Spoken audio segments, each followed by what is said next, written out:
আলাদাভাবে ট্রাই করা যাক, যেটা খেতে ব্যাপক লাগবে। চলুন তাহলে দেখুন আমি কিভাবে বানাচ্ছি।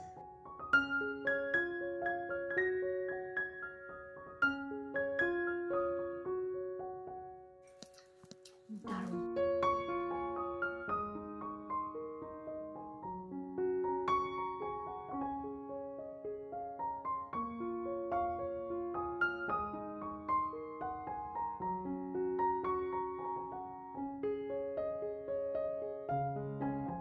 High guys, welcome back to my YouTube channel রাখির রান্নাঘর। আমি রাখি, তো আবার নিয়ে চলে এলাম আপনাদের জন্য নতুন একটা ভিডিও। নানা ধরনের রেসিপি দেখার জন্য চ্যানেলটা অবশ্যই সাবস্ক্রাইব করবেন, আর ভিডিওটা ভালো লেগে থাকলে লাইক কমেন্ট শেয়ার করবেন। তাহলে চলুন ভিডিওটা দেখতে থাকুন।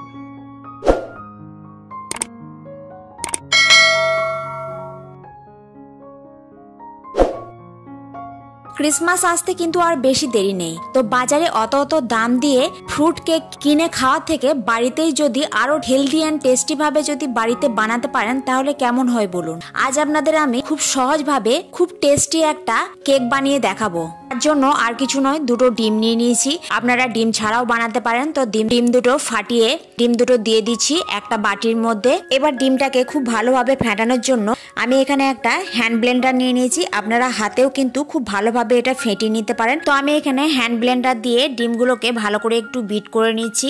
ভালোভাবে এটা ফেটিয়ে নিলে কিন্তু কেকটা খুব নরম হয় আর খেতেও ভালো লাগে। তো আমি এখানে মোটামুটি 5 মিনিট ধরে দুটো ডিমকে ভালোভাবে বিট করে নিয়েছি। আমার বিট করা হয়ে গিয়েছে। এবার এটাকে এক সাইডে রেখে কেক বানাতে যেসব উপকরণ লাগবে সে সমস্ত আমি নিয়ে নিয়েছি। এখানে নিয়ে নিয়েছি একটা ছাঁকনি। কেক বানানোর আগে সমস্ত কিছু একবার চালনিতে চেলে নিলে খুবই ভালো হয়। ছাঁকনির মধ্যে দিয়ে দিয়েছি এখানে 1 কাপ মতো আটা। তো আপনারা চাইলে ময়দা দিয়েও বানাতে পারেন, কিন্তু আমি এখানে আটা দিয়ে বানাবো। এটা ছোট চামচের 1 চামচ মতো দিয়ে দিচ্ছি বেকিং পাউডার। এবার আটা আর বেকিং পাউডার একসাথে ভালোভাবে চালনিতে চেলে নেবো। বেশ ভালোভাবে আমি চেলে নিয়েছি। এবার এর মধ্যে দিয়ে দিচ্ছি জ্যাগরি পাউডার 1 কাপ মতো। এখানে আপনারা চিনিও দিতে পারেন। আর দিয়ে দিচ্ছি 1/2 কাপের থেকে একটু কম সাদা তেল। এবার দুটোকে ভালো করে একটু মিশিয়ে নিচ্ছি।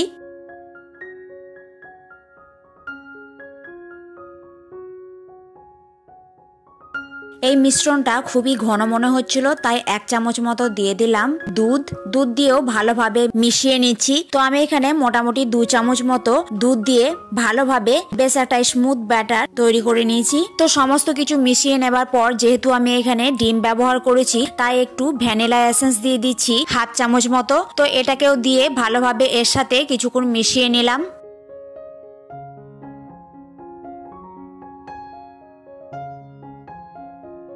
এখানে কেকটাকে বেক করার জন্য নিয়ে নিয়েছি একটা কেক টিন। তো এটাকে সাদা তেল দিয়ে এই টিনটার গায়ে ভালো করে মাখিয়ে নিচ্ছি একটু।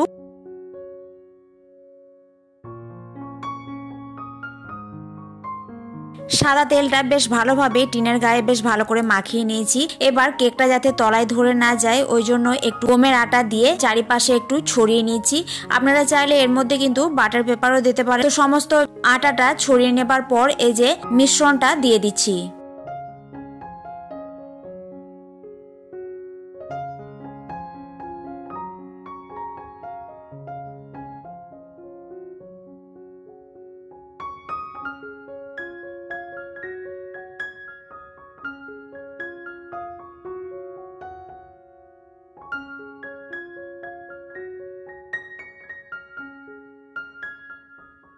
দেখুন সমস্ত মিশ্রণটা কেক টিনের মধ্যে বেশ ভালো করে সেট করে নিয়েছি। এবার এটা বেক করব আমি গ্যাসের চুলায়। তার জন্য আমি আগে থেকে ব্যবহার করা নুন সেটাকে ভালো করে রেখে দিয়েছিলাম, ওই নুনটাই দিয়ে দিলাম কড়াইয়ের মধ্যে। এবার কড়াইয়ে দিয়ে এটাকে মোটামুটি 10 মিনিট ধরে ভালো করে গরম করে নেব। 10 মিনিট ধরে হাই ফ্লেমে ভালোভাবে গরম করার পর এটা ঢাকনা খুলে একটা স্ট্যান্ড বসিয়ে দিচ্ছি। তো স্ট্যান্ডটা বসানোর পর যে মিশ্রণটা তৈরি করে রেখেছিলাম ওই মিশ্রণটা দিয়ে দিচ্ছি। এবার ভালোভাবে এটা বসানোর পর একটা ঢাকনা চাপা দিয়ে দিচ্ছি। এবার এটাকে মোটামুটি 30 মিনিট মতো বেক করব। আর এদিকে আমি নিয়ে নিয়েছি বাটির মধ্যে কিছু ড্রাই ফ্রুটস এর মধ্যে আছে কাজু বাদাম আর আমন্ড। আপনারা আপনাদের পছন্দ মতো ড্রাই ফ্রুটস নিয়ে নিতে পারেন। তো এগুলোকে আমি ভালো করে একটু কুচিয়ে নিয়েছি, খুব মিহি করে কুচাইনি, একটু দানা দানা আছে।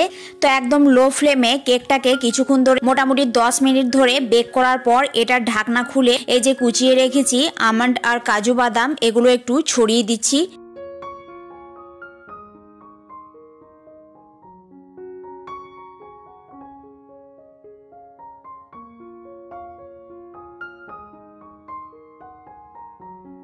তো ড্রাই ফ্রুটস দেওয়ার পর আবারও ঢাকনা বন্ধ করে এটা বেক করার জন্য দিয়ে দিচ্ছি। তো মোটামুটি 30 মিনিট পর এটা চেক করে দেখছি এটা ঠিকমতো বেক হয়েছে কিনা। তো ঢাকনা খুলে একটা ছুরি দিয়ে ভালোভাবে এটা চেক করে নিচ্ছি। দেখুন ছুরিটা একদম পরিষ্কারভাবে চলে আসছে, এটা ঠিকমতো একদম বেক হয়ে গিয়েছে। তো এটা এভাবে রেখে দেবো কিছুক্ষণ ঠান্ডা হওয়ার জন্য। তো এটা এভাবেই 30 মিনিট মতো রেখে দিয়েছিলাম। এবার ঠান্ডা হওয়ার পর একটা প্লেট নিয়ে নিয়েছি। এবার কেক টিনটার গায়ে একটা ছুরি নিয়ে ভালোভাবে সাইডটা একটু কেটে নিচ্ছি যাতে কেকটা ভালোভাবে বেরিয়ে আসে।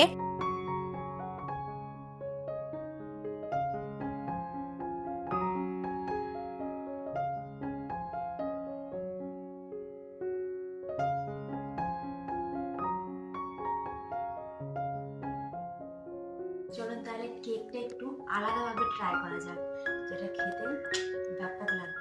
চলুন তাহলে দেখুন আমি কিভাবে বানাচ্ছি। তো কেকটাকে আরো টেস্টি বানানোর জন্য আমি এখানে নিউটেলা নিয়ে নিয়েছি। নিউটেলাটা ভালোভাবে এই কেকটার ওপর ভালোভাবে ছড়িয়ে লাগিয়ে দিচ্ছি। আর এই কেকটা খেতে এতটা টেস্টি হয়েছিল, খুবই ভালো হয়েছিল খেতে। তো আপনারা নিউটেলা ছাড়াও কিন্তু এমনিই খেতে পারেন কেকটা। আরো এটাকে ভালোভাবে বানানোর জন্য আমি নিউটেলা দিয়ে দিলাম। নিউটেলা খেতে কিন্তু এমনিই ভালো লাগে, আর এই কেকের সাথে খেতে তো দুর্দান্ত লাগছিল। যেসব ড্রাই ফ্রুটস গুলো কুচিয়ে রেখেছিলাম ওই ড্রাই ফ্রুটস একটু বাঁচিয়ে রেখে দিয়েছিলাম, এবার এর ওপর একটু ছড়িয়ে দিচ্ছি। তো দেখুন এটা দেখতে কিন্তু কত সুন্দর লাগছে। তো এটাকে আরো টেস্টি বানানোর জন্য একটা মাঞ্চ নিয়ে নিয়েছি। তো মাঞ্চটাকে এভাবে একটু ছড়িয়ে দিচ্ছি কেকের উপরে। আপনারা চাইলে কিন্তু মাঞ্চটা নাও দিতে পারেন, কিন্তু মাঞ্চটা দেয়াতে এত ভালো টেস্ট এসেছিল, দারুণ লাগছিল খেতে। তো দেখুন আমার তৈরি হয়ে গেল নিউটেলা ফ্রুট কেক। এটা খেতে কিন্তু দুর্দান্ত লাগছিল। তো আপনারা এভাবে বাড়িতে বানাতে পারেন। আর রেসিপিটা কেমন লাগলো অবশ্যই কমেন্ট করে জানাবেন। তো এই কেকটা দেখে আমার মেয়ের লোভ সামলাতে না পেরে আমার মেয়েকে সবার প্রথমে আমার মেয়েকে একটু খাইয়ে দিলাম। আমার মেয়ে তো দুর্দান্ত লেগেছে খেয়ে এটা।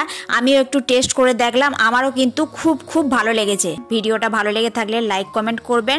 আবার আসছি নতুন কোনো এক রেসিপি নিয়ে। আজকের জন্য টাটা।